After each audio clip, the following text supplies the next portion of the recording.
आपदापहर्तारं दातारं सर्वसम्पदां लोकाभिरामं श्रीरामं भूयो भूयो नमाम्यहम् श्रीरामचन्द्रं शरवारिजातं सीतामुखाम्बोरुहचिञ्चरीकः समस्तकल्याणगुणाभिरामः निरन्तरं मङ्गलमातनोतु। हरिः ओम्। परमेश्वरस्वरूपమైన సభకి నమస్కారం. జగదంబ యొక్క అనుగ్రహ కాంక్ష వీక్షణముల చేత నిర్హేతుకమైనటువంటి కృపావిశేషం చేత 9 రోజుల పాటు నవాహ్నికంగా దేవీ భాగవతం మీద ధారావాహికంగా ప్రవచనాలు సాగించాలనేటువంటి సంకల్పానికి అమ్మవారి యొక్క అనుగ్రహం తోడై నేటికి 8వ రోజుకి చేరుకున్నాం. రేపు 9వ రోజు కాబట్టి రేపు ఈ కార్యక్రమం మంగళప్రదం ఉంటుంది. ఒక పూర్ణత్వాన్ని పొందుతుంది. భాగవతం అయింది అనకూడదు. అందుకని ఒక పూర్ణత్వ సిద్ధిని చేకూర్చుకుంటుంది. ఇదిగో అటువంటి అందున రేపు సోమవారం ఆ తల్లి అలా ఏర్పాటు చేసుకుంది. కరపత్రం ఒకలా వేశాం, జరగడం ఒకలా జరిగింది. మనం అనుకున్నట్టు జరుగుతాయా? రాముడు అంటే అయోధ్యకాండలో సంకల్పితమేవేహ జగతస్మాత్ ప్రవర్తతే నివత్యారంభమార్థం తమ దైవస్య కర్మదత్త అంటాడు. నువ్వెవరు నేనెవరయ్యా చేయడానికి? ఆ వెనకాతల పరమేశ్వరుడు ఒకడు ఉన్నాడు. వాడి నిర్ణయం వీరుగా ఉంటుంది. 7 రోజుల నుండి మొదలుపెట్టింది కరపత్రానికి 8 అనుకున్నది నవాహ్నికని నేను అంగీకరించిన 9 రోజులేనది అమ్మ. అది 9 రోజులకి పుట్టింది. అది సోమవారం నాడండి. సోమ నేను పురుషుడిని కాను, స్త్రీ కాను, కానీ పురుషుడితో చేరి నీకు దర్శనమిస్తాను అని ఆవిడేది. అందుకని ఆవిడ సోమవారం నాడు ఇటువంటి పరమ పవిత్రమైనటువంటి ప్రాంగణంలో పూర్ణత్వ సిద్ధిని పొందుతోంది. అందుచేత అమ్మవారి యొక్క అవ్యాజమైన అనుగ్రహం వెనక నుండి ఎలా నడిపిస్తోంది అనడానికి అదిగో అసలు ఆ కార్యక్రమం నడిచిన ప్రణాళికే ఒక ఉదాహరణ. సరే, నిన్నటి రోజున కొన్ని విశేషాలు దేవీ భాగవతంలోకి తల్లి ప్రయత్నించింది. మీకు మొట్టమొదటి విజ్ఞాపన చేశాను. పురాణం అంటే దానికి కొన్ని లక్షణాలు ఉంటాయి. ఆ లక్షణాల్లో ప్రధానమైనటువంటి లక్షణం అదిగో వంశాన్ని సర్గశ్చ ప్రతిసర్గశ్చ వంశో మన్వంతరాణి చ వంశానుచరితం చేవ పురాణం పంచలక్షణం అన్నారు. అందుకని ప్రధానమైనటువంటి ప్రశస్తి వహించినటువంటి వంశముల యొక్క చరిత్రని వర్ణిస్తాడు. అందులో ఈరోజు సూర్యవంశానికి సంబంధించినటువంటి చరిత్రని వ్యాస భగవానుడు వర్ణించడం ప్రారంభం చేశారు. ఆ సూర్యవంశంలో ఇక్ష్వాకు అనేటటువంటి ఆయనతో ఆ సూర్యవంశం ప్రారంభింపబడింది. అంత పరమ పవిత్రమైనటువంటి ఆ వంశంలో కొంతకాలం జరిగిన తరువాత ఆయనకి వికుక్షి అనేటటువంటి కుమారుడు కలిగాడు. ఆ వికుక్షి అసలు ఆ పేర్లు పెట్టడంలో ఉందండి అందం. కుక్షి అంటే కడుపు, వికుక్షి అంటే విచిత్రమైన కడుపున్నవాడు. ఆ పెట్టడంలోనే అసలు తల్లిదండ్రులు ఋషులు ఆ రోజుల్లో జరగబోయేది దర్శనం చేసి పేర్లు పెట్టేవేమో. ఆయన జన్మించాడు, పెద్దవాడయ్యాడు, ధర్మాత్ముడు, మహానుభావుడు, చాలా గొప్పవాడు. ఒక రోజున తండ్రి గారు అన్నారు, రేపటి రోజున పితృకార్యం చెయ్యాలి, అందుకని నువ్వు అరణ్యమునకు వెళ్ళి కొన్ని జంతువులను సంహరించి వేటాడి ఆ మాంసము తీసుకుని రాగా రేపు పితృకార్యంలో వినియోగం చేద్దామన్నారు. మీకు ఒక రోజున చెప్పాను. పూర్వకాలంలో ఆ యుగంలో జంతువుల యొక్క మాంసము కూడా వడ్డించేవారు వచ్చినటువంటి బ్రాహ్మణులకి భోజనంలో.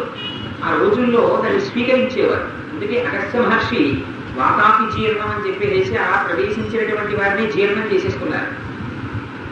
ఇప్పుడు నిషిద్ధం. ఇప్పుడు ప్రతినంలో మాత్రం పితృకార్యాల్లోనూ ఏదో కథవిని కోటేశ్వరరావు గారు దేవి భాగవతంలో చెప్పారని ఎక్కడో కనపడితే కథాలు నా కోటేశ్వరరావు నా ఇంట్లో పితృకార్యం మీరు చెప్పారని ప్రతికెడుతున్నారంటే నా మొత్తం ముగిపోతుంది. అంటే ఇప్పుడు దానికి బదులుగా మినిమం అంతే గారే. అందుకని ఆ కారాయం చేయడానికి వేటాడడానికి వెళ్ళాడు.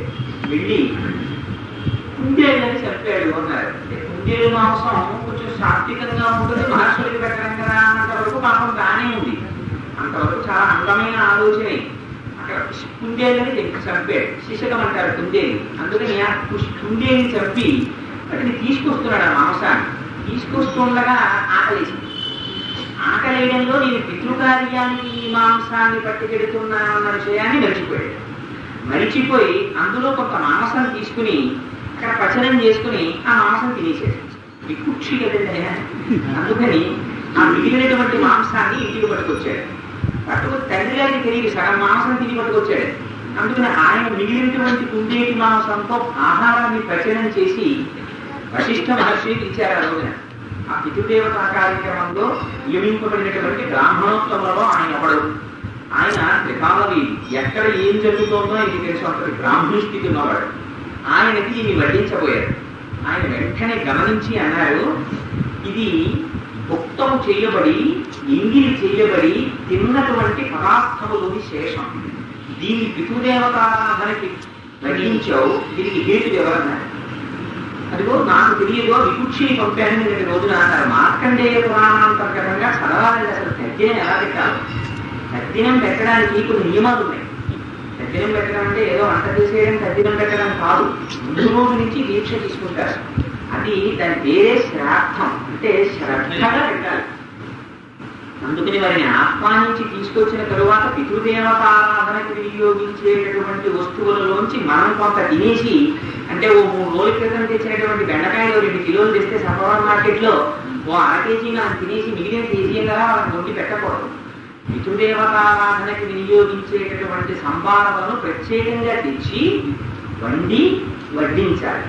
తాను ఏమి తింటాడో దాన్నే పితృదేవతలకు పెట్టాలి. తన శక్తిని మించి పెట్టకూడదు, తన శక్తికి తగ్గి పెట్టకూడదు.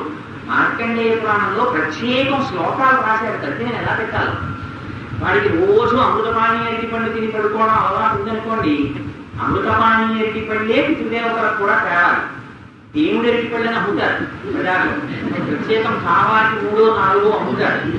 అవి ఇచ్చేసి గుళ్ళోకి వెళ్ళినప్పుడు కొనుక్కోవడానికి, మనం తినడానికి ఒక కొనుక్కోరు ఎవరు. ఎంత భక్తుండేది నాలాంటి గుడి పక్కనే ఉంటారు వాళ్ళు కూడా. అంటే ఎవరిని ఉద్దేశించి విమర్శించింది కాదు, మాస్తూ ఉంటారు. బాగా మంచి మంచి అరటిపళ్ళు కట్టారు, అలాంటివి అమ్మేవాళ్ళు ఉంటారు. కానీ పావలాటి 3, పావలాటి 4 అరటిపళ్ళు మన కోసం వాళ్ళు ఏం చేస్తారు, మన బుద్ధి అటువంటిది కనుక అవి పెడితే మనం అవి తెచ్చి పరమేశ్వరుడికి ఇస్తాం. వెళ్ళిపోయేటప్పుడు అమృతపాణి కొనుక్కుంటాం. రాత్రి మనం తినడానికి అలా కాదు, దాన్ని ఏమి తింటే అది పెట్టాలి. అయోధ్యకాండలో ఇవన్నీ చూపించారండి. రాముడు మనుష్యుడిగా నడిచి చూపించాడు. కౌసల్య, సుమిత్ర, కైకేయి రాముడు ఎక్కడున్నాడో చూద్దామని వెళుతుంటే గారపిండి ముద్దలు కనబడ్డాయి దక్షిణ దిక్కుకి కొసలో ఉన్నటువంటి దర్భల మీద.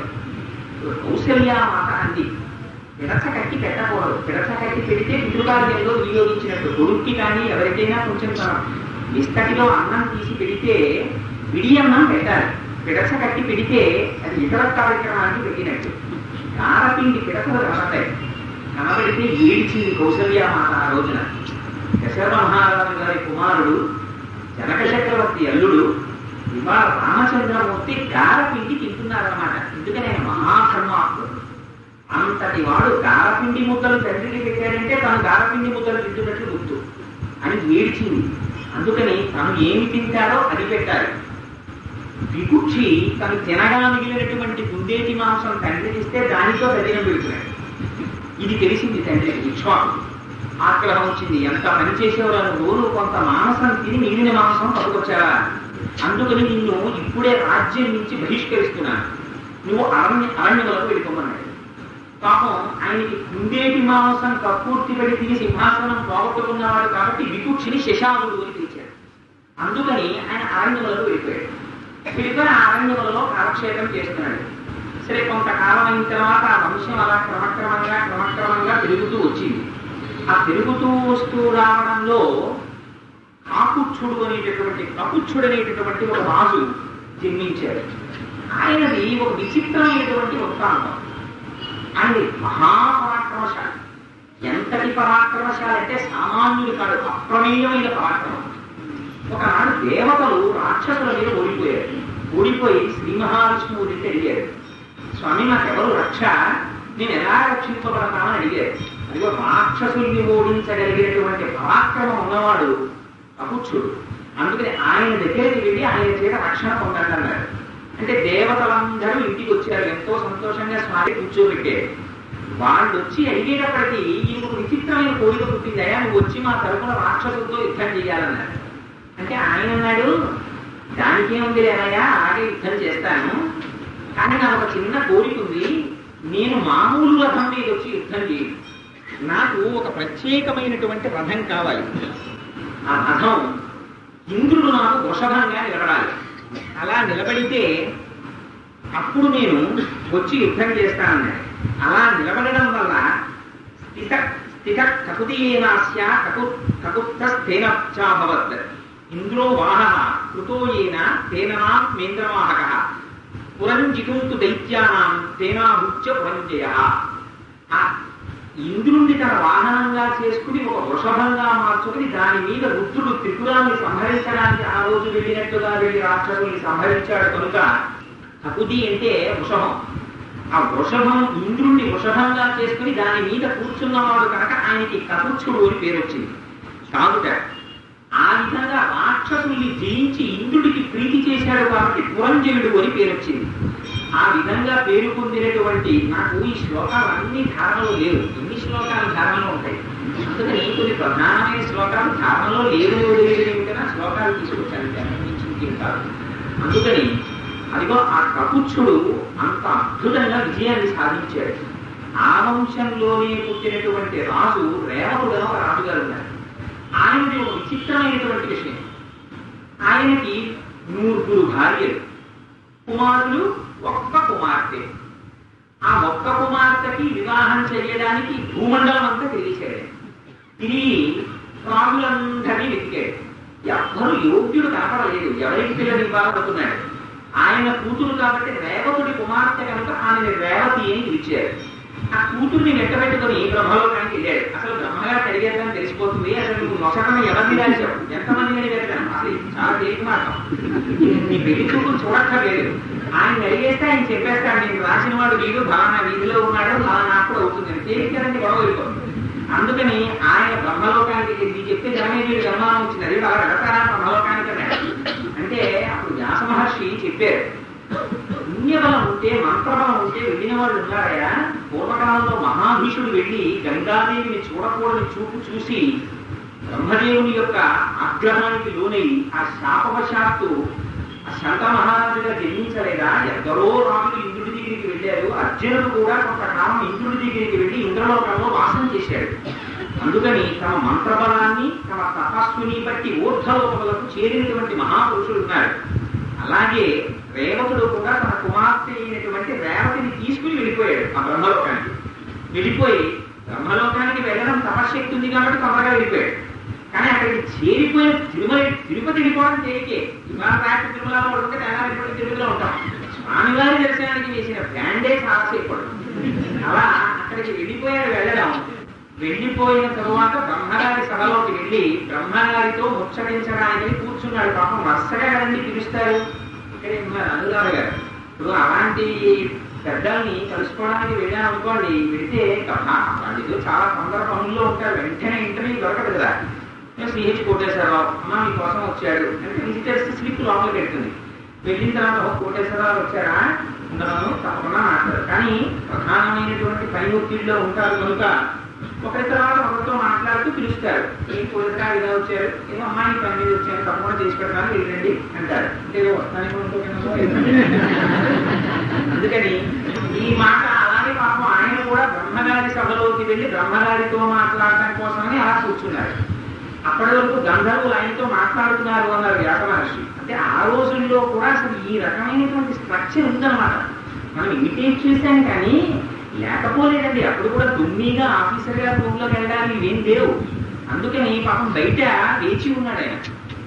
అందరూ వెళ్ళిపోయిన తర్వాత ఈయనకి పిలుపు వచ్చింది, మిమ్మల్ని రమ్మంటున్నారు. లోపలికి వెళ్ళారు కూతుర్ని తీసుకుని. ఏదో ఇలా వచ్చేవన్నారు బ్రహ్మగారు. ఏం చెప్పమంటారు స్వామి, నా కుమార్తెకి వరుడి కోసమని ఈ ప్రపంచం అంతా వెతికారు. ఎక్కడా సరైన వరుడు దొరకలేదు. అసలు నా కుమార్తె అలాగమునందు నువ్వు ఎవరైనా రాశావు, ఆయన పేరు చెప్పు వివాహం చేసేస్తానన్నారు. అంటే ఆయన అన్నారు, నువ్వు వెతికిన పెళ్లి కొడుకులందరూ నువ్వు పేర్లు కొన్ని చూసావు కదా, వీళ్ళ గిట్టామా పిల్లని వీళ్ళ గిట్టామా పిల్లని, వాళ్ళందరూ ఇప్పుడు చచ్చిపోవడానికి సిద్ధంగా ఉన్నారు. కారణం ఏమిటంటే నువ్వు ఇక్కడికి వచ్చి నిలబడిన తరువాత దగ్గరగా 108 సంవత్సరాలు ఎంతో అయిపోయింది.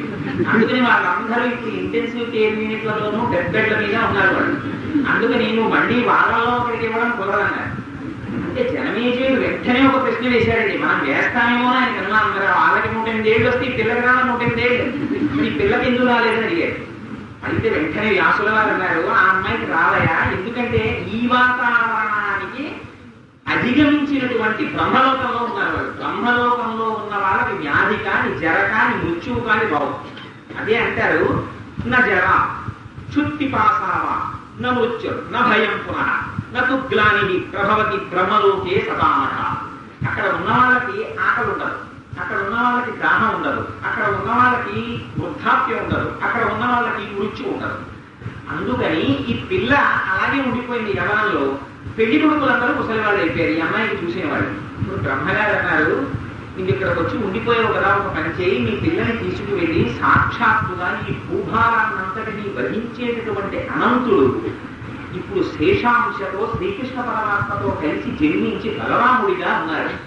అందుకని ఈ పిల్లని తీసుకువెళ్ళి నా ఆజ్ఞ పలుకున ఆ బలరాముడికి ఇచ్చి వివాహం చేయమన్నారు. వివాహం చెయ్యమంటే ఆనాడు ఆ రేవకుడు ఈ రేవతీదేవిని తీసుకుని మళ్ళీ భూమండలానికి వచ్చి బలరాముడికి ఇచ్చి వివాహం చేశాడు. అంటే ఒక్కొక్క వంశంలో ఎంతంత మహాపురుషులు ఉన్నారో చూడండి. 4 సంబంధాలు సరిగ్గా సెటిల్ అవ్వకపోతే మనం గబగబా ఎవరో కాస్త జ్యోతిష్యం తెలిసిన వాళ్ళ దగ్గరికి వెళ్తాం. అలాంటి వాళ్ళు కారుట ఆ వంశంలో రాజులు వాళ్ళు బ్రహ్మగారి దగ్గరికి వెళ్ళి అడిగేశారు తిన్నగా, అంతటి మహారాజులు పుట్టినటువంటి వంశం అయ్యాది అని. ఆ వంశంలోనే యవనాశ్యుడు అని ఆయన మహారాజు. ఆయనకి చాలా కాలం సంతానం కలగలేదు. కలగకపోతే చూసి చూసి విసిగి వేసారిపోయాడు. ఎంతమంది భార్యలను చేసుకున్నా పిల్లలు పుట్టలేదు. ఆఖరికి అరణ్యములకు వెళ్ళాడు, మహర్షుల యొక్క పాదములు పట్టుకున్నాడు. స్వామి, నాకు పిల్లలు లేరు, అపుత్రస్య గతిర్నాస్తి, అందుకని నాకు ఒక కొడుకుని ప్రసాదించవలసింది అని మహర్షుల్ని వేడుకున్నాడు. సరే, దానికి ఏముంటాయో వాళ్ళు ఎప్పుడు మంత్రములతో సిద్ధంగా ఉంటారు. ఆ రోజుల్లో అంత మంత్రసిద్ధిని పొందినటువంటి మహానుభావులు ఉండేవారు. అందుకని ఇంద్రునికి సంబంధించినటువంటి ఒక బ్రహ్మాండమైనటువంటి యజ్ఞాన్ని ప్రారంభం చేశారు. ప్రారంభం చేసి ఇంద్రుడు కానీ సంతృప్తి చెందితే బిడ్డనిస్తాడు అని ఆ యజ్ఞం చేస్తున్నారు. చేసినప్పుడు అందులో కలస పెట్టారు. ఆ కలస నిండా నీరు పోశారు. ఆ నీటిలోకి ఆ మంత్ర సంబంధితమైనటువంటి శక్తితో ఇంద్రుడిని ఆవాహన చేశారు. ఆ యాగము పూర్తవుతుంది. ఇంకా తెల్లవారితే ఇవాళ రాత్రి ఒక్కరోజే గడువు.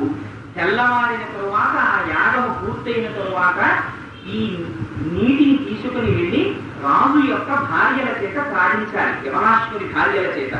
వాళ్ళు ఆ నీటిని తాగితే గర్భవతులు అవుతారు అని ఆ రాత్రి అక్కడ పెట్టారు. రాజుగారు వెళ్ళి తన గుడారంలో పడుకుని విశ్రాంతి తీసుకుంటున్నారు. ఒక రాత్రి వేళ మంచి దాహం వేసింది రాజుగారికి. ఆయన లేచి వచ్చాడు, ఎక్కడ నీళ్లు కనపడలేదు. ఆ యాగమండపంలోకి వచ్చి వెతికాడు. ఈ కలశ కనపడింది.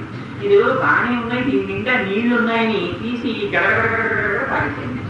తాగేసి వెళ్ళి పడుకున్నాడు. పాపం పడుకుని చిన్నతనంలో అంటే నేను ఇలా చెప్పానని అనుకోవద్దు, కానీ బెల్లం ముక్కలు పోయేటటువంటి గుణం ఉండేది మా ఇంట్లో. అంటే అదొక బాధ్యత చేసినా తెలియదు కదా. అందుకని ఇంట్లో బెల్లం తెచ్చి పెట్టగానే ఇంత ముక్క తీసి నోట్లో వేసి పారిపోతుండే వాడుకోవడానికి. మా అమ్మగారు బెల్లం ముక్కలు ఎవరో కలిసి అక్కడ పెట్టుకుంటుండేవారు. ఇంగు ముక్క కూడా అలాగే ఉంటుంది. రూపంలో ఇంగు ముక్క ఉంది. ఏదో ఊరగాయ కోసమని ఎక్కువ తెచ్చారు. తెస్తే ధర్మవశాత్తు ఇంట్లో ఎవరు బెల్లం తింటున్నారో తెలియలేదు. మా ఇంట్లో 5 ఉండడం, నేను ఒక్కడనే బెల్లం తినేవాడిని. నాకేం తెలుసు అనేవాడిని. అందరి మీదకి పోయేది. ఎవరిని దండించాలో తెలియక మా అమ్మగారు అందరినీ మూపముడిగా ఎగ్జామ్ చేస్తుండేవారు. ఒకనాడు తెలియక బెల్లం ముక్కే అనుకుని ఆడుతున్న వాడిని ఇంట్లో ఆను పాము చూస్తే పరిగెత్తుకొచ్చి గభాలను తీసి ఆ ఇంగు ముక్క నోట్లో వేస్తే గబుగా నవ్వేసింది. అది చేదుగా ఉండి ఉమ్మేసి వెళ్ళిపోయాను. నేను తిరిగి తక్కువ నేను అలాంటి మళ్ళీ తిరిగి ఒక పావు గంట పైన ఇంటికి వచ్చా. ఎవరు తిన్నారు బెల్లం ముక్క అని మా అమ్మ. అసలు బెల్లం ముక్క అంటే ఎవరు తెలియదమ్మా. ఒక మిగిలిన వాళ్ళు తినలేదవాడు, నేను తినలేదన్నారు. ఈసారి మా అమ్మ ఇంగు ముక్క తిన్నవాడు దొంగ అని నోళ్లు తెరవండి. వాసన చూస్తే ఇంటికి కూడా వింటపోతుంది ఎక్కువ. సరే, ఆడ అపరాధానికి శిక్ష వేసి అనుభవించాలనుకోండి ఒక మధుర స్ఫూర్తి అమ్మ చేసి చెప్పడం కూడా అందమే. సరే, అందుచేత పాపం ఆ దాహంతో యవనాశ్వరుడు ఏం చేశాడంటే యాగమండపంలోకి వచ్చి ఆ బిడ్డలు కలగడం కోసమని నీటిలోకి ఆవాహన చేయబడినటువంటి దేవతల శక్తి కలిగినటువంటి ఆ నీటిని దాహాన్ని తీర్చుకోవడానికి తానే కూర్చుకొని మళ్ళీ వెళ్ళి పడుకున్నాడు. తెల్లవారింది. ఆ పురోహితులు వచ్చి యాగమండపంలో కలశాన్ని చూశారు, కాపాడలేదు. నీళ్లు ఖాళీ. అందులో ఎవరు తాగేశారని విచారణ చేశారు. రాజుగారు నేనే తాగేశాను రాత్రి అన్నారు. ఎంత పని చేశావు రాజా, ఇప్పుడు నీకు గర్భం వస్తుందన్నారు. మంత్రబలం ఎక్కడికి పోతుంది? అందులోకి శక్తి ఆవాహన ఉంది. తెలిసో తెలియకో తాగాడు. అయ్యో నిప్పని నాకు తెలియదండి, ముట్టుకున్నాను, కరెంట్ అని నాకు తెలియదండి, ప్రజలో వేడెట్టానంటే ఊరుకుంటుంది. అది మంత్రబలం. రాజుగారికి గర్భం దాల్చారు. గర్భం దాల్చి గర్భం పెరుగుతోంది. ఇప్పుడు ఎలా కొట్టాడు పిల్లాడిని విలియండా వరకు వచ్చారు. అందరూ చూస్తుండగా ఒకనాడు గర్భానికి కుడివైపు నుంచి చీల్చుకుని పిల్లవాడు బయటకు వచ్చాడు. కానీ రాజుగారు మాత్రం బ్రతికే అదృష్టవశాత్తు. ఆ బయటికి వచ్చిన పిల్లవాడికి పాలెవరిస్తాడు. వాడు గోరు గోరుని ఏడుస్తున్నాడు. పాపం ఏడుస్తుంటే ఇంద్రుడికి బాగా జరిగింది. అదే నా అనుగ్రహం చేత పుట్టినవాడు పాలు లేక ఏడుస్తున్నాడని ఆయనే దిగొచ్చి తన చూపుడు వేలుని నోట్లో పెట్టాడు. పెట్టి మా నా యొక్క తాత చూపుడు వేలిని చీకి బతుకోవాలని. ఇంద్రుడంతటి వాడి చూపుడు వేలు చీకి బతికినవాడు కాబట్టి మా తాత అని తీశాడు. అదిగో అంతటి వాడు ఒకడు అపహరించాడు. అపహరించి బలాత్కారంగా పిల్లల్ని తీసుకుపోతున్నాడు. తీసుకుపోతుంటే ఈ విషయం అక్కడ ఉన్నటువంటి బ్రాహ్మణులు బాధపడి రాజుగారికి వెళ్ళి చెప్పారు, నీ కుమారుడైనటువంటి సత్యవ్రతుడు ఈ విధంగా ఆ పీటల మీద ఉన్నటువంటి విప్రకన్యని అపహరించి తీసుకెళ్ళాడని. ఆ రోజుల్లో ధర్మం అంటే ధర్మమే, తీర్పు అంటే తీర్పే. నా కుమారుడు అని చూసేవారు కాదు. రాజు ఎంతటి దారుణమైన శిక్ష విధించాడంటే, నువ్వు పీటల మీద ఉన్నటువంటి ఒక విప్రకన్యని అపహరించి తీసుకుని వెళ్ళావు కాబట్టి నీకు రాజ్య బహిష్కారముతో పాటుగా శ్వపచులతో కలిసి తిరగవలసినదిగా నువ్వు ఆజ్ఞాపిస్తున్నానన్నాడు. శ్వపచులంటే కుక్కలను చంపి వాటి మాంసం వదులు తింటారు, వాళ్ళని శ్వపచులు అంటారు. అటువంటి వాళ్ళతో కలిసి బ్రతుకు అన్నాడు. రాజశాస్త్రం తప్పదు కదా. అందుకని పాపం వెళ్ళిపోతూ ఒక్కసారి ఇంటి పురోహితుడు కదా, ఎలా కాపాడతాడేమో అని వశిష్ఠుడి దగ్గరికి వెళ్ళాడు.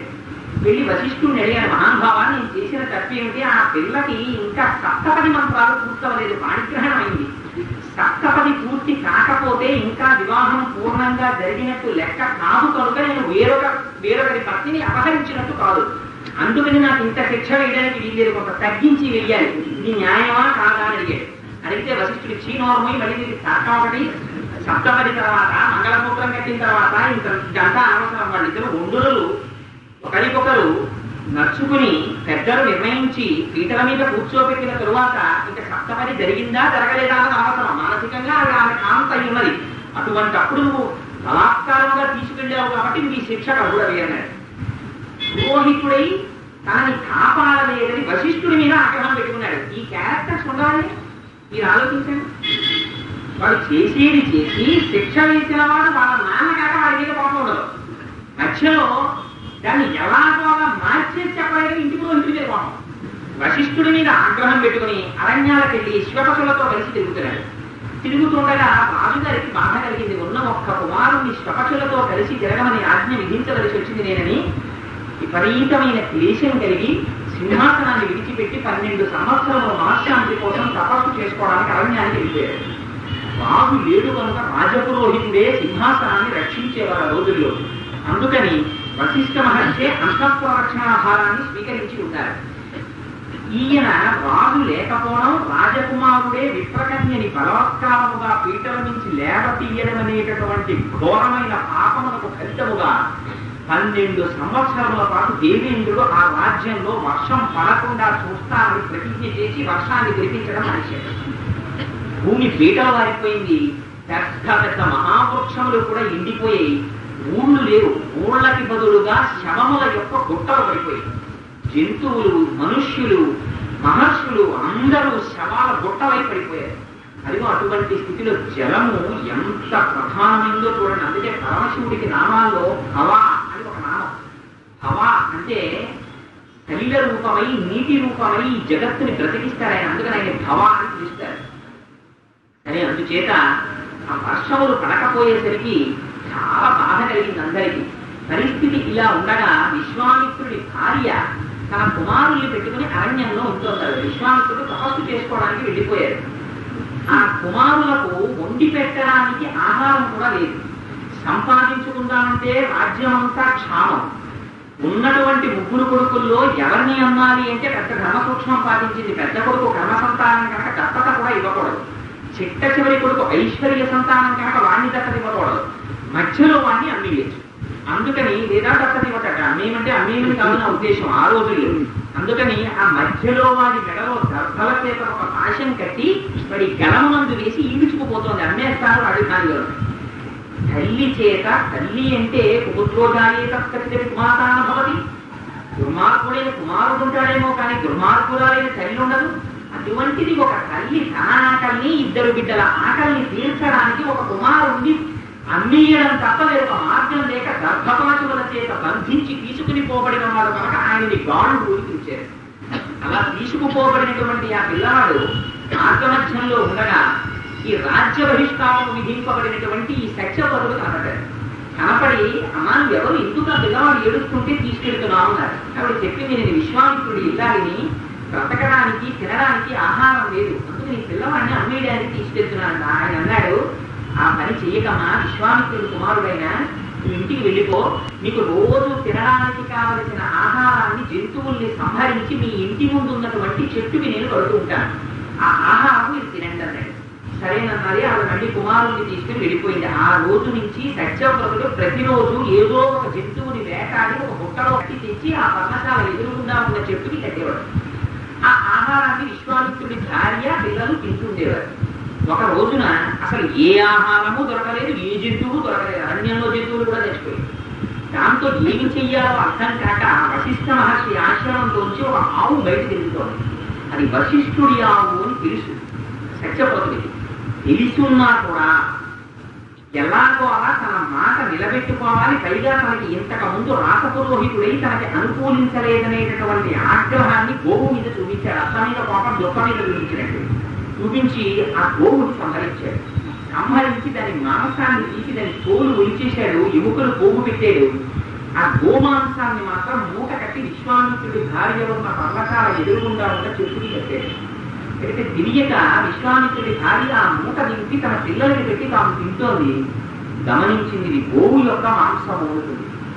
ఈ వార్త విశ్వామిత్రుడి వశిష్ఠ మహర్షికి తెలిసింది.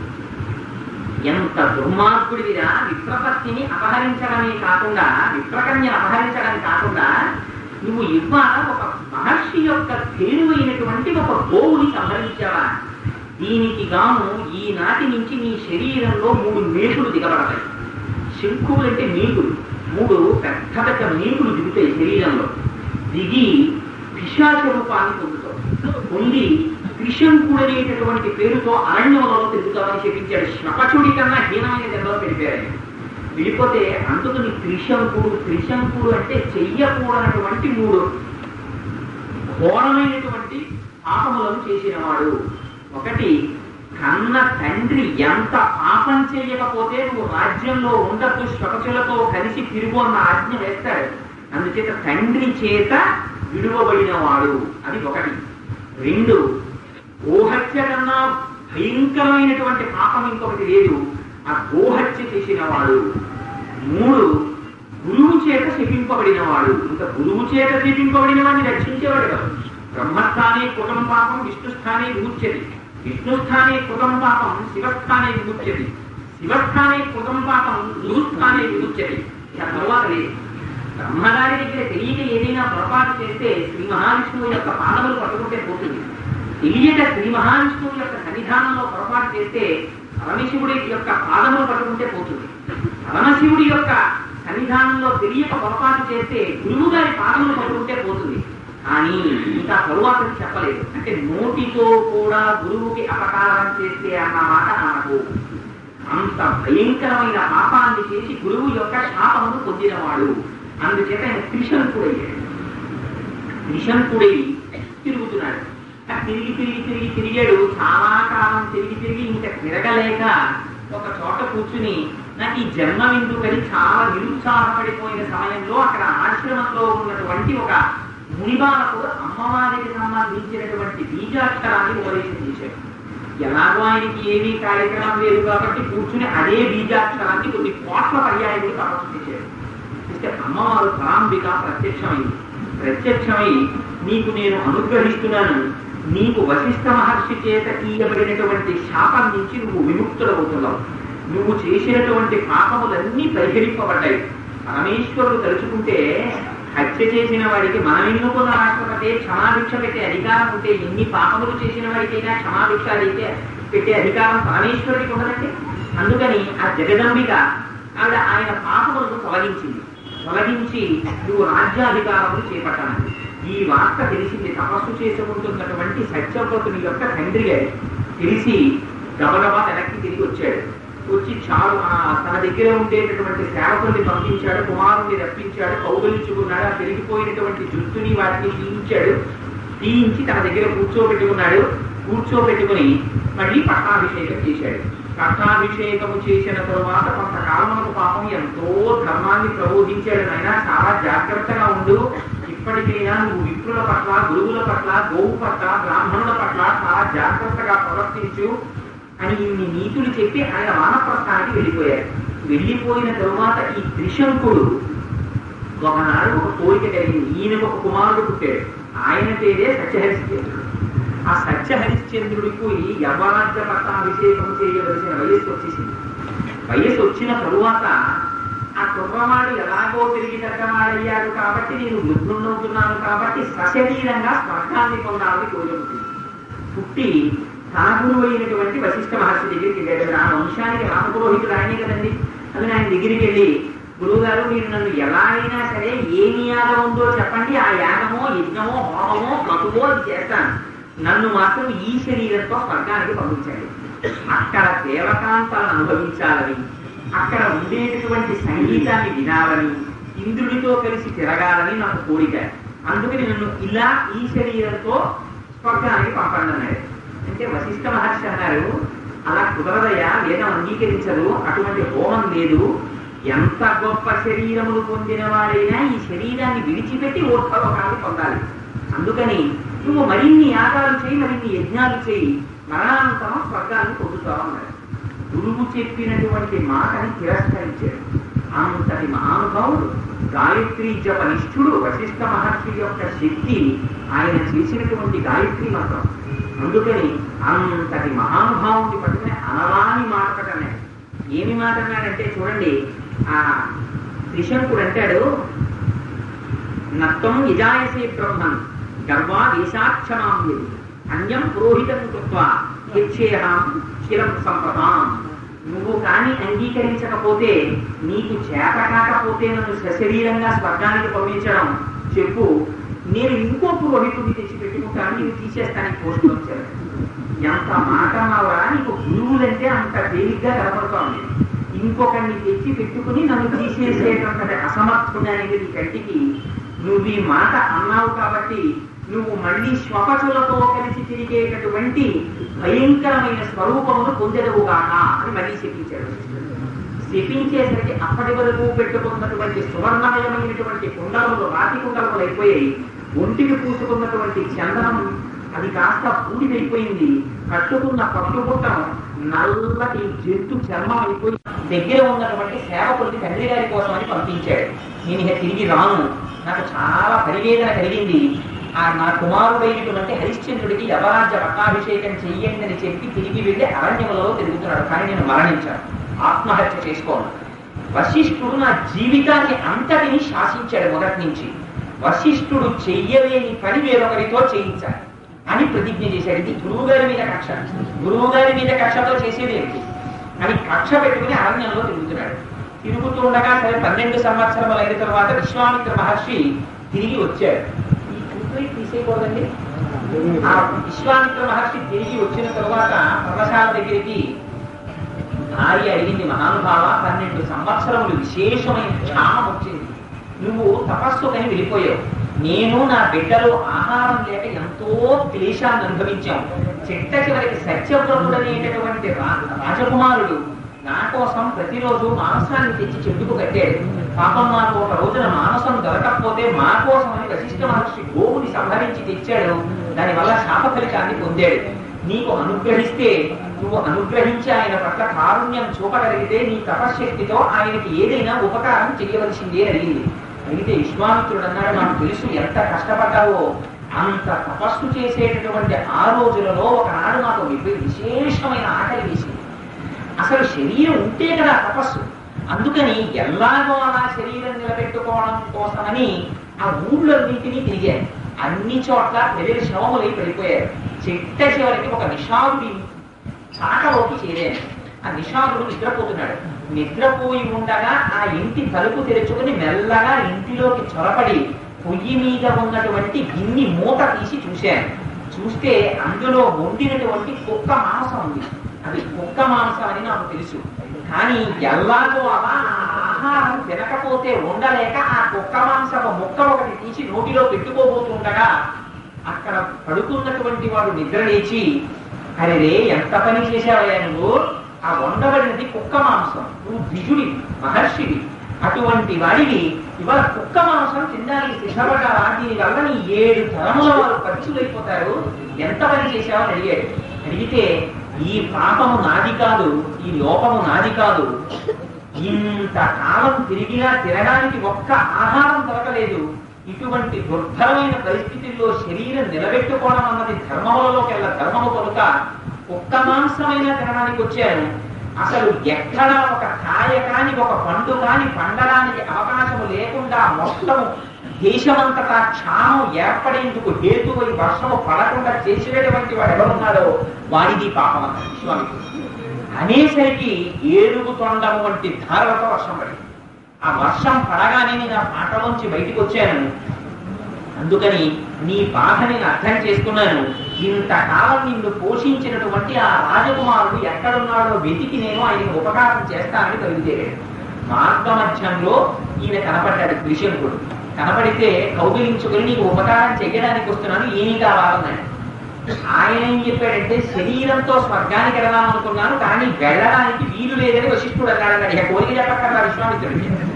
వశిష్ఠుడు చెయ్యలేని అన్నాడంటే చాలా ఆయన బ్రహ్మర్షం లేదు పట్టుదా. వశిష్ఠుడు చెయ్యలేని అన్నాడు కనుక నేను చేస్తాను అని ఒక బ్రహ్మాండమైన యాగం మొదలెట్టాడు. అది నిషిద్ధం. శరీరంతో స్వర్గానికి పంపించడం అన్నది లేదు. మహర్షులందరికీ ఆహ్వానాలు పంపాడు.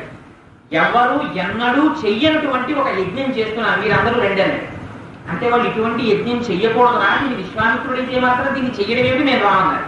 వశిష్ఠ కుమారులకు ఆహ్వానం పంపించాడు, వాళ్ళు రామన్నారు.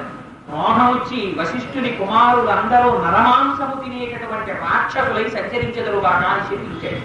క్రోధంతో తపస్సు పోయింది కొంత. సరే, ఆ త్రిశంకుడిని కూర్చోబెట్టాడు. బ్రహ్మాండమైనటువంటి యజ్ఞం మొదలెట్టాడు. మొదలెట్టి తన తపశ్శక్తితో నువ్వు ఇంద్రలోకానికి వెళ్ళు అని పంపించాడు. ఆయన విపరీతమైన వేగంతో ఇక్కడ ఉపగ్రహాలు వెళ్ళిపోతాయి, అలా వెళ్ళిపోతున్నాడు దేవలోకంలో.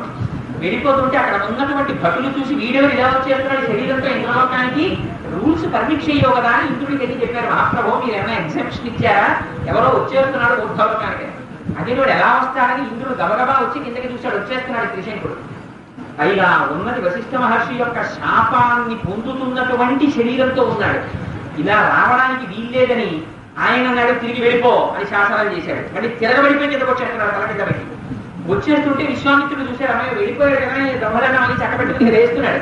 మళ్ళీ కిందకు వచ్చేస్తూ విశ్వామిత్రుడు చంపేశాడయా, ఇంద్రుడు కింద వెళ్ళిపోమన్నాడు, తల కింద పెట్టి వెళ్ళిపోతున్నాడు ఈసారి అనేసరి అలా అన్నాడు విశ్వామిత్రుడు. అక్కడ ఆగిపోయి ఇంద్రుడెవడు నేను స్వర్గంలోకి రావద్దనడానికి నేను వేరు స్వర్గం నిర్మిస్తున్నాను అని తన తపశ్శక్తితో సంకల్పం చేసి ఇంకొక స్వర్గాన్ని నిర్మించడం మొదలైతే ఇంద్రుడు అడిగిపోయాడు. సృష్టికి ప్రతి సృష్టి ఉంటే ప్రమాదం, ఒకటే ఉండాలి, 2 ఉండవు ఎప్పుడు పదార్థాలు.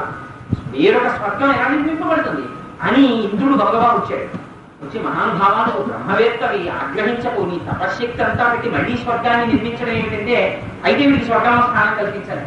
అంటే ఈ శరీరంతో కుదరదు, నీకు తెలియని విషయమే ఉందని ఆయన స్తోత్రం చేసి ఆయనకి దివ్య శరీరాన్ని ఇచ్చి తన విమానంలో తన పక్కన కూర్చోబెట్టుకుని త్రిశంకుడికి స్వర్గానికి తీసుకెళ్లారు. ఇదిగో అంత బ్రహ్మాండమైనటువంటి రాజులందరూ సూర్యవంశంలో జన్మించారయా, సామాన్యమైనటువంటి రాజులు కారుగా జన్మించిన వాళ్ళు అని ఆ సూర్యవంశంలో జన్మించినటువంటి రాజుల యొక్క చరిత్రను కొన్నింటిని వినిపించారు. ఆ తర్వాత సత్యహరిశ్చంద్రుడి యొక్క కథ చెప్పారు. హరిశ్చంద్రుడి కథ మనకి తెలుసున్నది ఒకటే.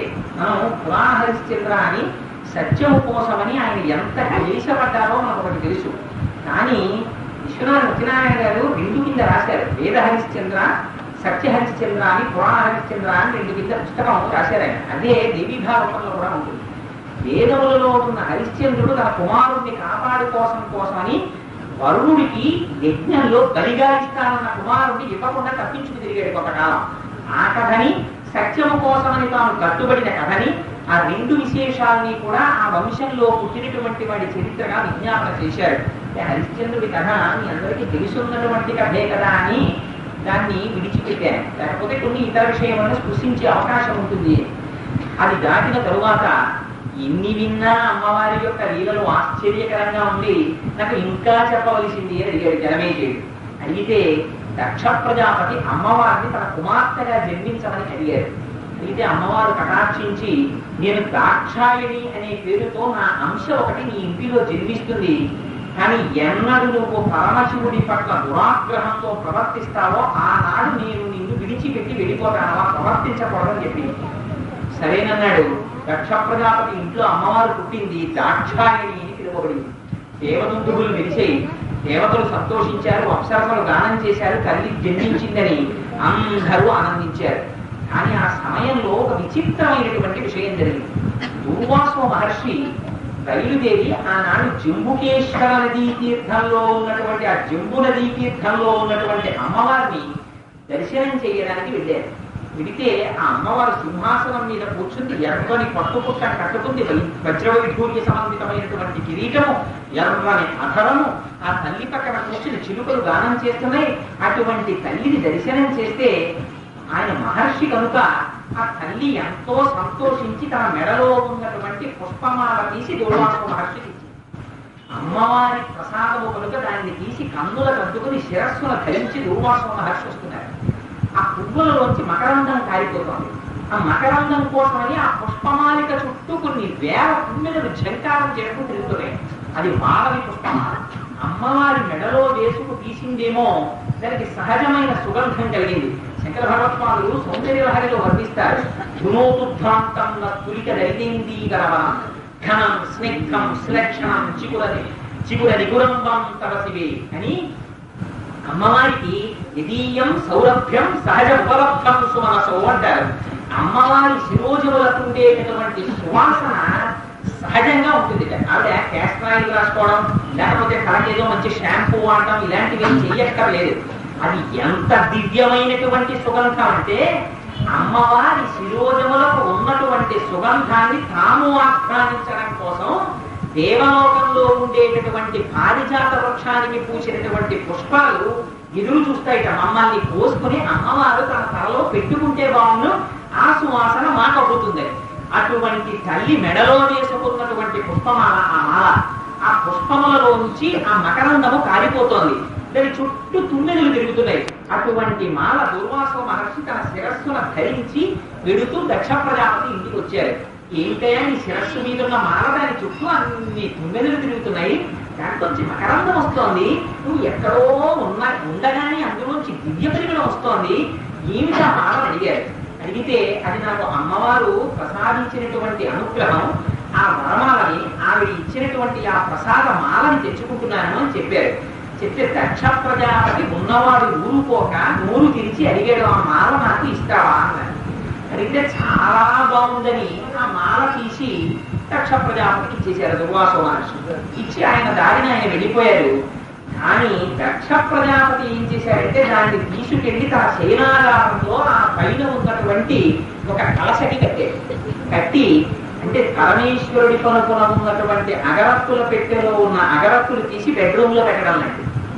దేనికి ఎక్కడ ఏ వస్తువు వాడబడుతోందో ఆ వస్తువుని ఆ ప్రయోజనానికే వాడాలి తప్ప పూజా మందిరంలో ఉపయోగించేటటువంటి వస్తువుల్ని తెచ్చి మళ్ళీ అన్య ప్రయోజనాలకి కామ్యమునకు లౌకికమునకు వాడకూడదు. అందుకని ఈ మాల తీసుకెళ్లి చాలా మంచి వాసన వస్తోంది, మకరందం పడుతోంది, ఇంత సువాసన వస్తుండగా నా భార్యతో రమిస్తే బాగుంటుందని అది తీసుకెళ్లి తన పడక మీద కట్టుకున్నాడు. కట్టుకుని విశేషమైన సుగంధం వస్తోంది, ఇంత సుగంధంలో నా భార్యతో రతిక్రీడ జరుగుతాన్ని తన భార్యతో కలిసి శయ్యాసుఖాన్ని అనుభవించాడు. అమ్మవారి యొక్క ప్రసాదాన్ని కానీ పరమేశ్వరుడి యొక్క ప్రసాదాన్ని కానీ ఎలా అనుభవించాలో అంత జాగ్రత్తగా స్వీకరించాలి. దాన్ని తీసుకెళ్లి పెట్టరాని చోట పెట్టాడు. ఇప్పటికీ మనకి తెలియక అపచారం చేస్తాం. వ్యాస మహర్షి యొక్క హృదయం అది. కొత్త పుస్తకాన్ని కానీ ఇచ్చినటువంటి అమ్మవారి సౌభాగ్య వస్తువుల చిట్టా లలితా సహస్రనామస్తోత్ర వ్యాఖ్యానంలో భాస్కరరాయలు వారు ఇచ్చారు. ఎర్ర పువ్వులు, ఉప్పు మొదలైనటువంటి కొన్ని వస్తువులు ఉన్నాయి. ఈ వస్తువుల్ని ఎట్టి పరిస్థితులలోనూ కూడా పుస్తకం వీటిని తీసుకెళ్లి కొత్తగా వచ్చిన దేవతానుగ్రహం ఏమంటే మేము కాశీ వెళ్ళొచ్చామండి, శంఖం, వీటిని ఎవరైనా తీసుకుని వచ్చి ఇస్తే దాని కింద ఆకు కానీ వేరొకటి కానీ వెయ్యకుండా పెడితే దానికి రాక్షసారాధన అయిపోతుంది, ఇంట్లో లక్ష్మి వెళ్ళిపోతుంది. అందుకని అలా పెట్టకూడదు, అది సౌభాగ్య వస్తువు. అందుకని తెలియక కొంతమంది ప్రసాదం ఇచ్చి ఏదో మాట్లాడుతూ సత్యనారాయణ స్వామి వారి ప్రసాదం ప్యాకెట్ మనసారి పెడుతుంటారు. అలా పెట్టకూడదు. బెడ్రూమ్ లో పెట్టకూడనటువంటి వస్తువుని బెడ్రూమ్ లో పెట్టకూడదు. బెడ్రూమ్ భోగ సంబంధమైనటువంటి గది. అందుకని దాని దగ్గరికి తీసుకెళ్ళకూడని వస్తువులు కొన్ని ఉంటాయి, అలా తీసుకెళ్ళకూడదు, శాస్త్రం నిషేధించింది. కానీ తెలియక ఆ దక్ష ప్రజాపతి తెలియదని అనుకోవడానికి వీల్లేదే ప్రజాపతి, కానీ ఆ కోరిక అలా పుట్టింది. అక్కడ అమ్మవారి మాల కట్టాడు. కత్తి భార్యతో రమించడంలో బుద్ధి అంటూ శంకరుని పట్ల ద్వేషం పడాలి. అమ్మవారి యొక్క ప్రసాదము అనుభవించకూడని రీతిలో అనుభవించడం వల్ల దానివల్ల శంకరుని ఎందు ద్వేషము పుట్టి పరమశివుడు లేనటువంటి నిరీశ్వర యాగం చేస్తానన్నాడు. ఆ యాగమునకు ఆగ్రహించినటువంటి, సరే మీకు అందరికీ తెలుసు, దక్షుడు చేయి యజ్ఞముడు చెంటిక జచ్చల చుట్టునంతు తా మనమున ఇంచుకంత యజమానము లేక చలంగనొక్కరు స్వజనులు చూడకుంటుటే మరి గాయము పొందెను వీడి దేహము ఘనమదు రుద్రమూర్తి వయ్యి దక్షుడి చతికి నాడు శంకర అంటారు శంకరకాలం. అందుకని ఆ దక్షుడు యజ్ఞం చేస్తుంటే కూతుర్ని అల్లుడిని పిలవడం మానేశాడు. అయ్యో మా నాన్నగారి యజ్ఞం కదా, నన్ను పిలవకపోతే ఏమిటని వద్దని శంకరుడు చెప్పినా కూడా వెళ్ళింది సతీదేవి. వెళితే స్వజనులు చూడకుండుటే పుట్టింటికి వెళ్ళినటువంటి అమ్మాయికి ఘోరావమానం ఎంతో తెలుసా అండి. ఆ అమ్మాయిని వేరుగా నిందించక్కర్లా, స్త్రీ యొక్క మన ప్రవృత్తి ఎలా ఉంటుందో చూడండి. ఆ అమ్మాయికి వివాహము కానప్పుడు ఆ అమ్మాయి ఇంటికి వెళ్ళింది అనుకోండి, తల్లి పలకరించలేదు, తండ్రి పలకరించలేదు, ఏదో ఇంట్లో ఫంక్షన్ అవుతాం, అన్నయ్య పలకరించలేదు, తమ్ముడు పలకరించలేదు. ఆ అమ్మాయి మనసేం ఉండదు. అందరూ ఇవాళ ఆవిడగా ఉన్నారు కదా అంటుంది, తను కూడా అందులో చెయ్యేస్తుంది. అదే ఆడపిల్లకి పెళ్ళైపోయి తన భర్తతో కలిసి ఇంటికి వచ్చిన తరువాత మంచి పనిలో ఉన్నామే లోపలికి పెట్టెత్తుకొని అమ్మ అందనుకోండి, ఆ మాట తేడా వచ్చేస్తుంది అంతే పిల్లలకి. తను భర్తతో కలిసి తిరిగి వచ్చినప్పుడు సాధారణంగా ఆహ్వానించాలి, తల్లి అయినా సరే తండ్రి అయినా సరే. ఇది ఆజాతికి ఒక లక్షణం. ఇది భర్త కోసం అని చెప్పి భర్తతో కలిసి వచ్చినప్పుడు తన పట్ల అవమానం జరిగితే తన భర్తకు అవమానం జరుగుతుంది అనుకుంటుంది. ఎంత త్యాగమో చూడండి. అందుకని స్వజనులు చూడకుండా తనని పలకరించలేదని కోపం వచ్చింది. ఇది శంకరుడికి జరిగిన అవమానం ఉంటుంది. నేను తిరిగి శంకరుడి దగ్గరికి వెళ్ళడం, ఆయన చెబితే వినకుండా వచ్చి ఏమే మీ ఆయన రాలేదే అని అడిగిన వాళ్ళు లేడు ఇక్కడ. నేను ఇంటికి వెళ్ళి ఏం వచ్చావా, మీ నాన్నగారు బాబు నన్ను ఎవరన్నా అడిగారా అంటే నీ గురించి అడిగిన వాడు లేడయా అక్కడ అని చెప్పడానికి నేను వెళ్ళనా తిరిగి. ఇటువంటి దుర్మార్గుడి కడుపున పుట్టాను కాబట్టి నేను పుట్టడం వల్ల దాక్షాయణి అని పేరు పొందినవాడు ఆ ప్రతిష్ట కోల్పోవుగాక. అందుకే తల్లి యశస్విని లలితా శాస్త్రంలో కీర్తినిచ్చింది దక్షుడికి. ఆ కీర్తి ఉపసంహరించి తన శరీరాన్ని యోగాగ్నిలో విడిచిపెట్టేయడానికి సిద్ధపడింది. అది చూశారు. చూసి పరమశివుడు మహాకృద్ధుడయ్యాడు. జ్ఞాని కృద్ధుడు కాకూడదు, ఒక అయ్యాడా అది విలయపేరు. చాలా ప్రమాదం. శంకరుడు సాధారణంగా మనస్సు పట్టాడు, ఆగ్రహం లేకుండా మనస్సు పడతారు శ్రీ మహావిష్ణువు. ఎందుకంటే ఆయన సర్వలోకములను రక్షించాలి. ఆయనకు ఆగ్రహం ఉండదు శత్రువుల మీద, కానీ తన వారిని రక్షించడం కోసం యుద్ధం చేస్తారు. ఆయన కొన్ని వేల సంవత్సరాలు యుద్ధాలు చేస్తూ ఉంటారు. పరమశివుడు లయకాలకుడు కనుక తనలో తాను సర్వకాలముల యందు జపిస్తూ తనలో తానే బ్రహ్మాండములను దర్శిస్తూ జ్ఞానమూర్తి అయి ఉంటారు. అందుకే ఎక్కడ ఎవరు మహానుభావులు తమకు ఉన్నటువంటి విద్వత్తుని చెప్పుకున్నా ఇది పరమశివ ప్రసాదితం అని చెప్పుకుంటారు. ఓతాగారు భాగవతం అంతా రాసి ఇది పరమేశ్వరుడి యొక్క కరుణ చేత ఈ భాగవతం చెప్పాయని ప్రతి చోట రాస్తున్నారు. పరమశివుడు జ్ఞానమూర్తి. అటువంటి వాడు కృద్ధుడయ్యాడు. ఆ రోజున జ్ఞాని కృద్ధుడైతే ఆయనకి శస్త్రాస్త్రం అక్కర్లేదు. ఇంకా తన జటంగా దాన్ని పీకి కొట్టేటప్పటికి అందులోంచి వీరభద్రుడు ఆవిర్భవించాడు. వెళ్ళి వెంటనే ఆ దక్షయజ్ఞాన్ని ధ్వంసం చేయమన్నాడు. వెళ్ళాడు. అబ్బో, శ్రీనాథ మహాకవి యొక్క విచిత్రం చూడాలక్కడ. ఆ దక్షయజ్ఞాన్ని ధ్వంసం చేయడంలో కూడా మళ్ళీ అందమే. అక్కడ అందరినీ పట్టుకుని కుషదంత దక్షార్థర హరోహర అని పేరు పరమశివుడి. సూర్యుడు వచ్చి కూర్చున్నాడు. ఇలా కూర్చుని చూస్తున్నాడు దక్షయజ్ఞం జరుగుతుంటే. వీరభద్రుడు వెళ్ళాడు. పరమశివుణ్ణి పిలవని యజ్ఞానికి తగుజనమ్మానికి వచ్చి కుర్చీలో కూర్చుని, అయ్యో శివుడు రాలేదని కూడా చూడలేదు నువ్వు, నీకు ఈ యాగం కావాల్సి వచ్చిందా అని జుట్టు పట్టుకుని వెనక్కి ఉంచి 32 పళ్ళు పీకేశాట. పీకేస్తే మళ్ళీ ఆ పళ్ళు రాలేదు, భోషినట్టు పడే సూర్యుడు. అందుకని ఆయనకి మాఘమాసంలో కేవలం పాయసం నివేదన. పూషదంతవిదవ్యత్రో, సూర్యుడి పళ్ళు పీకేసిన వాడా నీకు నమస్కారం అని పేరైంది. పూషదంతవిదవ్యత్రో దక్షార్థర హరోహర అని వెళుతుంటే అందరినీ ఆయన చిన్నాభిన్నం చేస్తున్నాడు ఆ యజ్ఞాన్ని. సరస్వతీదేవి మాత్రం పాపం ఆ యజ్ఞం జరుగుతోంది కదా అని సంతోషంగా వీణ వాయించేసుకుంటూ మైమరచిపోయి తనని తానే ఆ వీణ వాయించడంలో మునిగిపోయి, ఆ కచేరీ చేస్తున్న వాళ్ళని చూడండి, ఆ వీణ వాయించడంలో మునిగిపోయి వాళ్ళకి వాళ్ళే తల పంపిస్తూ వాయిస్తూ ఉంటారు.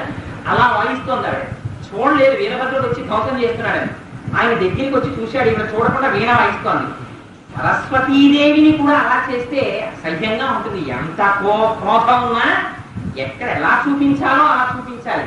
అందుకని శ్రీనాథుడు అంటాడు, చదువుల మారాని విజ్ఞాలు నీకెందుకే ఎంచు చిదిన భాషావేది చిన్ని ముక్కు. సరస్వతీదేవి పట్టుకుని నీకు యజ్ఞాలు నడుస్తూ చేయి, శివుడే యజ్ఞాలు అని ముక్కు తీశాడు గట్టిగా. వీణ వాయించిన చూసి ముక్కు పట్టుకుంది ఆవిడ. అలా వీరభద్రుడు యజ్ఞధ్వంసం చేసేస్తే ఆనాడు దక్ష ప్రజాపతి యొక్క శిరస్సుని ఖండించారు. ఖండిస్తే పరమశివుడు దయాగ్ర హృదయుడు కనుక మళ్ళీ మేకతల తెచ్చి పెట్టారు. మేకతల పెట్టడం ఎందుకంటే మళ్ళీ అదంతా మేషంవా అజంవా మహిషంవా అదంతా మళ్ళీ అదొక పెద్ద వ్యాఖ్యానం. సరే మేకతల పెట్టారు, అక్కడ వరకు మనకి చాలు.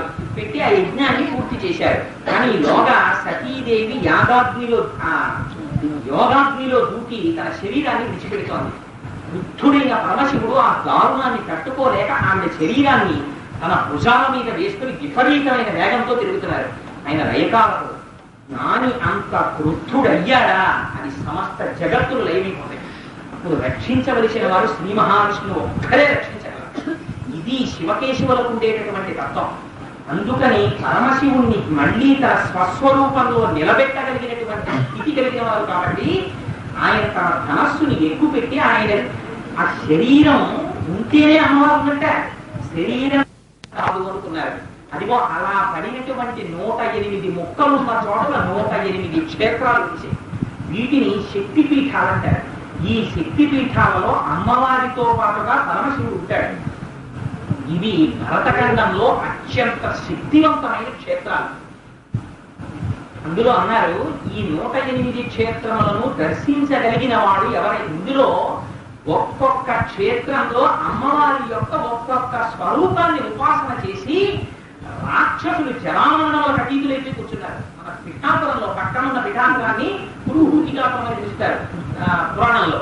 అందులో ఆ పురుహూతికాదేవిని పిఠికాపురం, పురుహూతికాదేవిని ఆ అమ్మని ఉపాసించి అక్కడ దయాసురుడు అనేటటువంటి రాక్షసుడు ఎంత స్థితిని పొందాడంటే వాడు మరణం లేని స్థితికి వెళ్ళిపోయి ఇక్కడ ఉన్నటువంటి మన పిఠాపురంలో తలపెట్టుకునేవాడు అక్కడ ఎక్కడో ఉత్తర భారతదేశంలో కాశీ పక్కన ఉన్నటువంటి గయాక్షేత్రంలో పాదాలు పెట్టుకునేవాడు. అక్కడ శిరస్సు పెట్టేవాడు, ఇక్కడ పాదాలు పెట్టేవాడు. అందుకే ఇది పాదగయ, అది శిరోగయ. పెట్టి పడుకునేవాడు. వాడికి మృత్యువు లేదు. బ్రహ్మగారు భయపడ్డారు, వీడు చేసినటువంటి తపస్సు చేత వీడు పడిపోవట్లేదు శరీరం. పడిపోకపోతే అప్పుడు త్రిమూర్తులు వచ్చారు మారువేషాల్లో. ఎలాగో అలా శరీరం పడిపోవాలి, ఉండిపోవడానికి వీల్లేదు. వచ్చి అడిగారు, మారువేషాల్లో వచ్చి మేము ధ్యానం చేసుకుందాం అనుకుంటున్నాం, మాకు ఒక పరమ పవిత్రమైనటువంటి స్థలం కావాలి, కానీ 7 రోజుల పాటు కదలకుండా ఉండాలి. అటువంటి శరీరం నీ శరీరమే.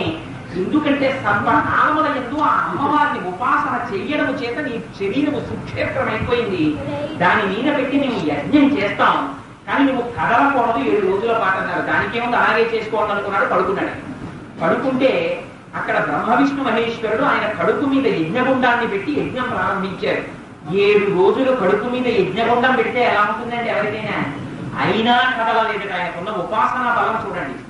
7వ రోజు అయిపోతుంది, ఈ యజ్ఞం అయిపోయినా వీడు లేచేటట్టు లేకరా, వీడు లేచిపోతాడేమో, నువ్వు మాట తప్పేమో సంభవించగలుగుతున్నాను అని. అంటే ఎలాగో చంపడం కాదు వాళ్ళ ఉద్దేశం. శరీరం ఉండిపోకూడదు, సృష్టికి విరుద్ధం. సమయానికి పడిపోవాలి. కానీ చంపడానికి మహాపుణ్యాత్ముడే ఉన్నాడు. ఏదో ఒక అపరాధం చేయించి శరీరాన్ని పడగొట్టాలి అంతే. ఆత్మనాశనం చేయాలన్నది ఈ త్రిమూర్తుల రక్షణ కాదు. వాళ్ళకి ఏం కర్మ, బ్రహ్మ విష్ణు మహేశ్వరులు ఎందుకు చేస్తారు అలాంటి పనులు? అందుకని పడుకుని ఉన్నటువంటి ఆయన మీద పరమశివుడు ఒక ఆలోచన చేశారు. చేసి కోడి పుంజయ్యారు. అయి ఒకరో పూశారు. పూసేసరికి పాపం ఆయన అనుకున్నాడు, ఓహో తెల్లవారిపోయింది, యజ్ఞం అయిపోయింది అని గబాగా వేసిపోయాడు. ఆ యజ్ఞగుండం కింద పడిపోయింది. అందుకని కుక్కుటేశ్వరుడు అయ్యాడు పిఠాపురం. అయితే ఆ యజ్ఞగుండం పడిపోయింది కాబట్టి ఇప్పుడు దీన్ని సంహరిస్తున్నామని చెప్పి శ్రీ మహావిష్ణువు తన చక్రధారల చేత 3 ముక్కలుగా కొట్టారు. అవే శిరోగయ, నాభిగయ, పాదగయ అని. ఆ పడిపోయేటప్పుడు ఆ గయాసుడు అన్నాడు, నేను పడిపోతున్నానని నాకు బెంగలేదు, కానీ నాకు ఒక కోరిక. ఎంత గొప్ప కోరిక కోరాడో చూడండి. మనుష్య జన్మని పొందినటువంటి వారు ప్రవర్తించవలసిన విధానంలో ప్రవర్తించి మోక్షమును పొందలేక శరీరాన్ని విడిచిపెడితే వాడు ఏ పుణ్యము చేసినా చెయ్యకపోయినా వాడి కుమారుడు వెళ్ళి గయలో తద్దినం పెడితే దాని చేత వచ్చిన ఫలితము చేత మరణించిన వాడు మోక్షమును పొందుతాక అటువంటి వాడిని మనం ఇచ్చేసామంటారు త్రిమూర్తులు. అందుకని ఇప్పటికీ పుత్రుడంటే ఎవరు అంటే గయ వెళ్ళి తద్దినము పెట్టినవాడు.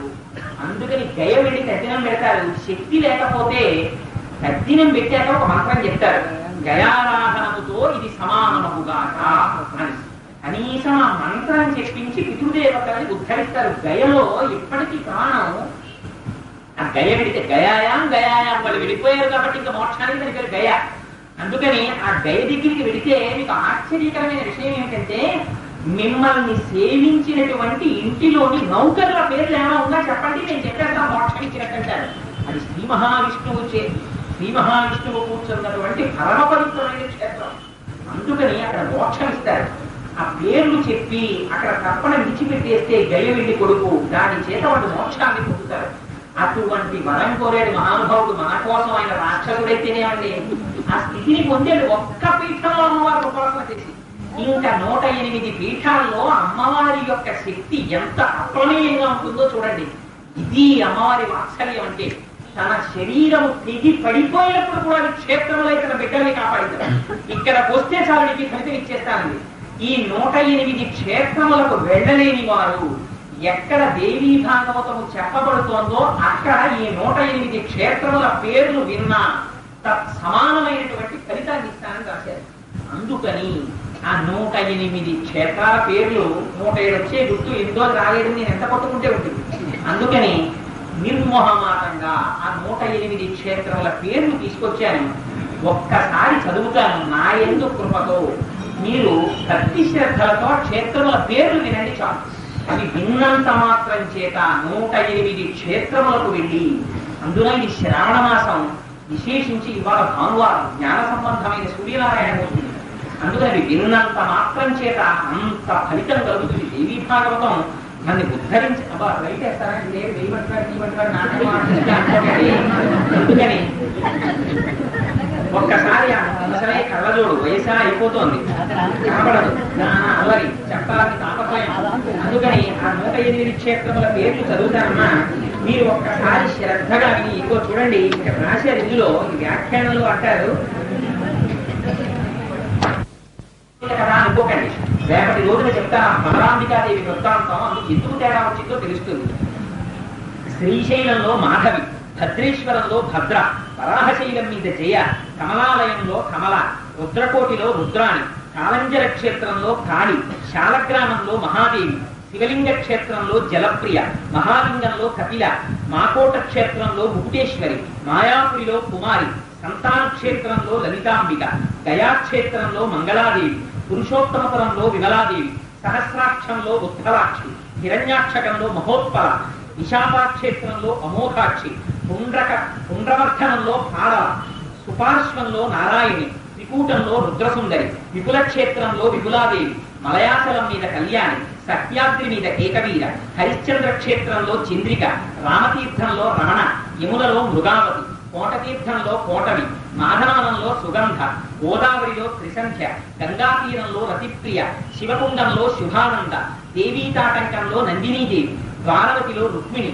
బృందావనంలో రాధ, మధురలో దేవకి, పాతాళంలో పరమేశ్వరి, చిత్రకూటంలో సీత, వింధ్యపర్వతం మీద వింధ్యవాసిని, కరవీర దేశంలో మహాలక్ష్మి, వినాయక క్షేత్రంలో ఉమాదేవి, వైద్యనాథంలో ఆరోగ్య, మహాకాళ క్షేత్రంలో మహేశ్వరి, ఉష్ణతీర్థంలో అభయ, వింధ్య పర్వత సానువుల్లో నితంబ, మాండవ్యంలో మాండవి, మహేశ్వరపురంలో స్వాహాదేవి, జగవండ భూమిలో ప్రచండ, అమరకంటకంలో చండిక, సోమేశ్వరంలో వరారోహ, ప్రభాస్తీర్థంలో పుష్కరావతి, సరస్వతిలో దేవమాత, తటంలో పరావారాదేవి, మహాలయంలో మహాభాగ, వయోష్ఠిలో పింగళేశ్వరి, కృతశౌచంలో సింహిక, కార్తీకంలో అతిశాంకరి, ఉత్పరావర్తకంలో లోలాదేవి, శోణ సంగమ క్షేత్రంలో సుభద్ర, సిద్ధవనంలో లక్ష్మీమాత, భరతాశ్రమంలో అనంగ, జలాంధరంలో విశ్వముఖి, కిష్కింధ పర్వతం మీద తారాదేవి, దేవదారు వనంలో పుష్టి, కాశ్మీరంలో మేఘాదేవి, హిమాద్రిలో భీమాదేవి, తుష్టి విశ్వేశ్వరి కూడా ఆ పర్వతాలలోని. కపాలమోచన క్షేత్రంలో శుద్ధి, కాయవరోహణంలో మాత, శంఖోద్ధారంలో ధరాదేవి, పిండాకరంలో ధృతి, చంద్రమాన తీర్థంలో కళాదేవి, అక్షోదంలో శివధారిణి, వీణాక్షేత్రంలో అమృతాదేవి, బదరీ క్షేత్రంలో ఊర్వశి, ఉత్తర కురుక్షేత్రంలో ఔషధి, కుశద్వీపంలో కుశోదక, హేమకూటంలో మన్మథ, కుముదక్షేత్రంలో సత్యవాదిని, అశ్వత్థంలో వందనీయ, వైశ్రవణంలో నిధి, వేదవనంలో గాయత్రి, శివసన్నిధిలో పార్వతి, దేవలోకంలో ఇంద్రాణి, బ్రహ్మవదనంలో సరస్వతి, సూర్యబింబంలో ప్రభ, మాతలలో వైష్ణవీమాత, సతులలో అరుంధతి, స్త్రీలలో తిలోత్తమ, చిత్తంలో బ్రహ్మకళ, శరీరధారులందరిలోనూ శక్తి రూపిణి. ఇవి 108 పీఠాలు. ఇందులో ఆశ్చర్యకరం ఏంటంటే చివరికి వెళుతూ ఉండగా ఉన్నటువంటి పీఠాన్ని మనుష్య స్త్రీలతో దర్శనం చేయలేదు. అంతర్ముఖులైతే మాత్రమే దర్శనం చేయగలిగింది. అందుకే అందరూ అటువంటి సిద్ధిని పొందగలుగుతారు, పొందలేకపోతారని వ్యాస భగవానుడు మనకిచ్చినటువంటి గొప్ప వరం.